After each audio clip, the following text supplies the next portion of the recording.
Oggi probabilmente esce questo nuovo decreto che prevede quindi tutto il discorso legato allo spettacolo, quindi cinema, teatri, il famoso 80% di capienza, poi lo sport, il 75% di capienza per quanto riguarda gli eventi sportivi, e le discoteche che almeno da, come diceva il Presidente, dalla notizia che abbiamo noi, è il 35% di capienza per quanto riguarda la riapertura delle discoteche.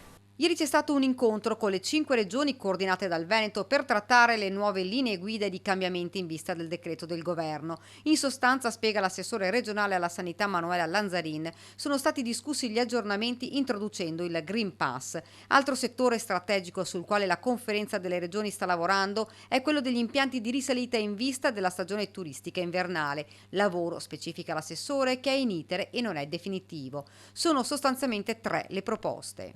L'utilizzo del Green Pass per poter accedere appunto all'impiantistica sportiva invernale, l'aumentare la capienza delle cabinovie all'80%, sapete che era al 50%, quindi portarla all'80% come quella dei trasporti pubblici. L'utilizzo della mascherina chiaramente è scontato. Non ultimo differenziare fra zona bianca e zona gialla, dove non si prevede più un limite giornaliero di ski pass.